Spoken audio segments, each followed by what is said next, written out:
حج و عمرہ کے متفرق مسائل۔ حج و عمرہ کے افعال میں قصور واقع ہو جائے تو اس کا کفارہ کیا ہے؟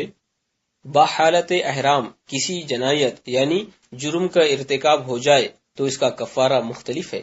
بعض جرائم ایسے ہیں کہ ان کے ارتکاب پر بدنہ یعنی اونٹ یا گائے کی قربانی کا حرم کی سرزمین پر ذبح کرنا لازم آتا ہے، اور کہیں دم واجب ہوتا ہے یعنی بھیڑ بکری وغیرہ کا ذبح کرنا، اور کہیں صدقہ فطر کے برابر دینا ضروری ہوتا ہے، کہیں اس سے بھی کم دینا پڑتا ہے، غرض جیسا جرم ویسی سزا۔ اس مختصر سے رسالے میں ان جنایات اور ان کے کفاروں کی تفصیل کی گنجائش کہاں؟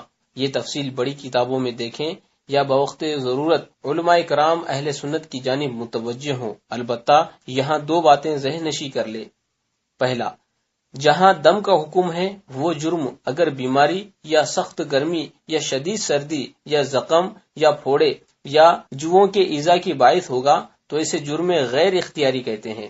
اس میں اختیار ہوگا کہ دم کے بدلے 6 مسکینوں کو ایک ایک صدقہ دے دے یا 3 روزے رکھ لے، اور اگر اس میں صدقے کا حکم ہے اور بمجبوری کیا تو اختیار ہوگا کہ صدقے کے بدلے 1 روزہ رکھ لے۔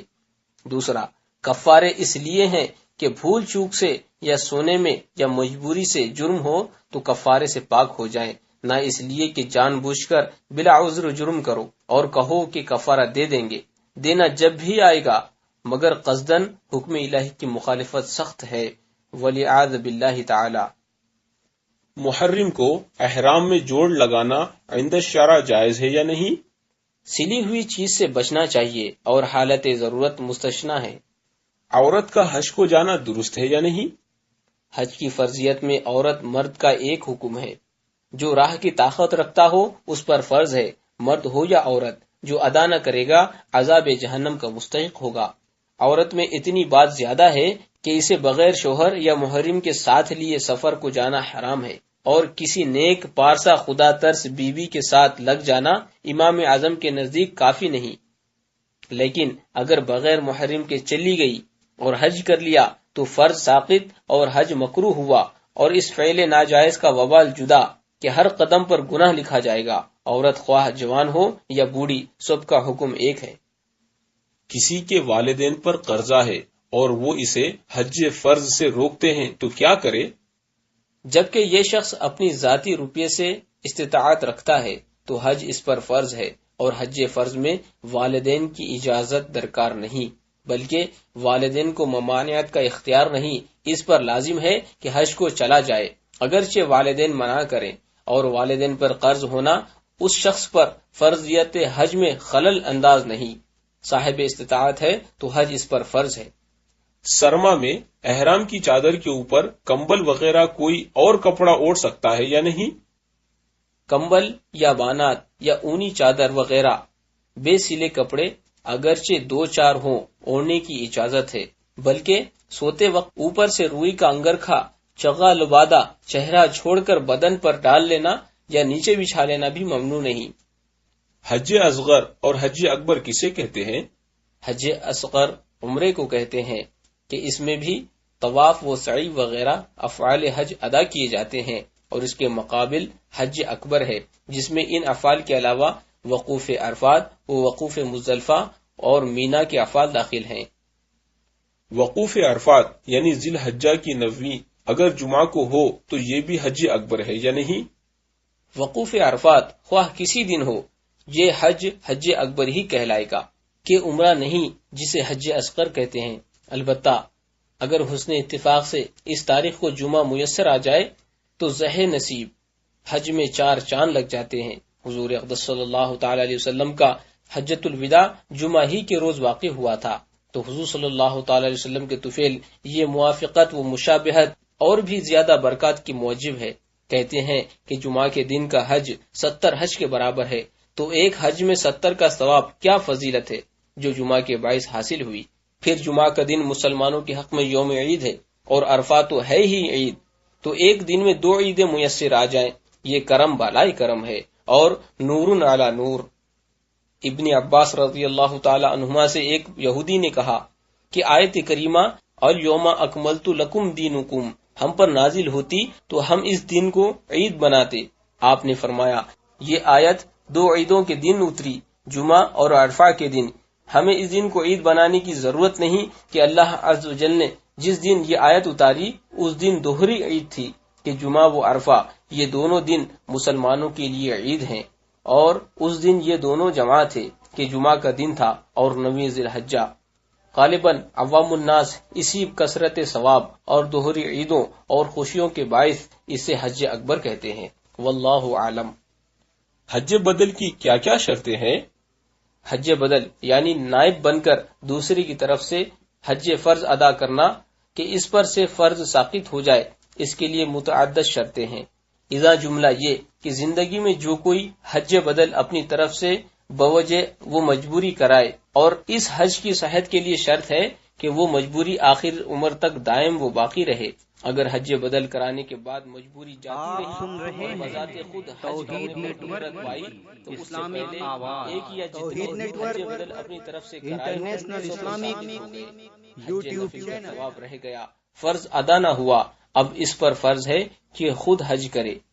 باقی شرائط کی تفصیل بڑی کتابوں سے معلوم ہوگی۔ میت کا حج بدل کرنے والے کو خاص مکہ معظمہ میں وہاں کا زمان حج کا خرچ دے کر مقرر کر لینا کافی ہے یا نہیں؟ اس قسم کے جو حج بدل کرائے جاتے ہیں ان سے فرض تو اتر سکتا نہیں۔ حج عبادت بدنی اور مالی دونوں سے مرکب ہے۔ جس پر حج فرض تھا اور معاذ اللہ بے کیے مر گیا، ظاہر ہے کہ بدنی حصے سے تو عاجز ہو گیا۔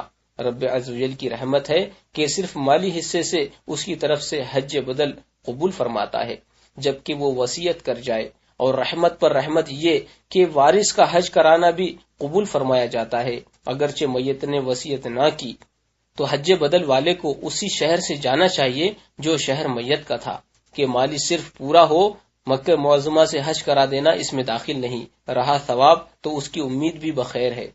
حج کرنے والے صاحب اس پر اجرت لیتے ہیں، اور جب اجرت لی ثواب کہاں، اور جب انہی کو ثواب نہ ملا میت کو کیا پہنچائیں گے؟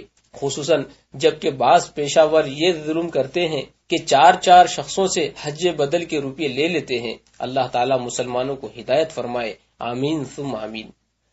جس پر قربانی واجب ہے، خواہ شکرانے کی خواہ کسی جنایت و قصور کی، اور اس کے عوض جانور کی قیمت خیرات کر دے یا وطن واپس آ کر یا حرم کے علاوہ کہیں اور قربانی کر دے تو جائز ہے یا نہیں؟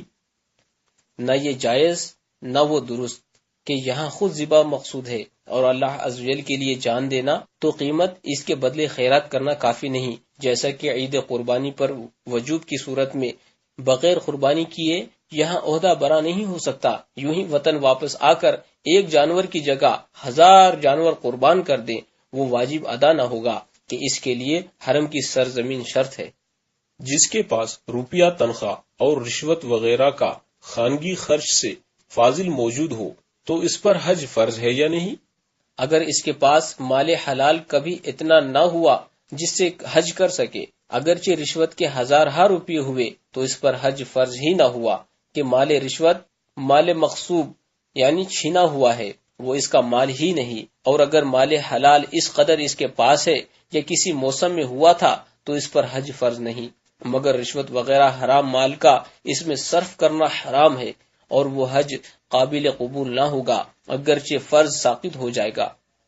حدیث میں ارشاد ہوا، جو مال حرام لے کر حج کو جاتا ہے، جب وہ لبیک کہتا ہے فرشتہ جواب دیتا ہے، نہ تیری حاضری قبول نہ تیری خدمت مقبول، اور تیرا حج تیرے منہ پر مردود، جب تک تو یہ حرام مال جو تیرے ہاتھوں میں ہے واپس نہ کر دے۔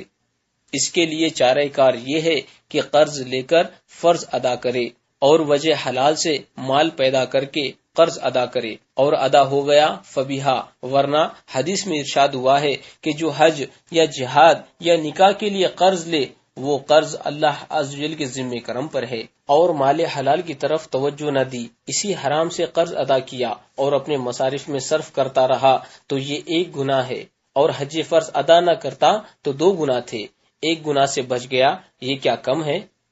طواف وغیرہ اعمال کا ثواب ہر موسم کے لیے ہے یا صرف زمان حج میں؟ حرم محترم کے اعمال کا ثواب اس زمین پاک کے اعتبار سے ہے، نہ کہ زمان حج کی خصوصیت سے۔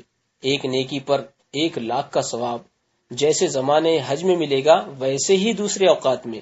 اور طواف کعبہ معظمہ جو حج میں کیا جائے گا، اگر وہ طواف فرض ہے جب تو ظاہر ہے کہ فرض کے ثواب کی دوسری چیز نہیں پہنچ سکتی، اور اگر وہ طواف عمرہ ہے اور اس کے ثواب میں بکرم تعالی کوئی کمی نہ ہوگی، اور خصوصاً رمضان المبارک میں اس کا طواف ذی الحجہ سے بہت زیادہ ہے۔ حدیث میں ہے، حضور سید عالم صلی اللہ تعالی علیہ وسلم ارشاد فرماتے ہیں، رمضان المبارک میں ایک عمرہ میرے ساتھ حج کے برابر ہے۔ سبحان اللہ سبحان اللہ۔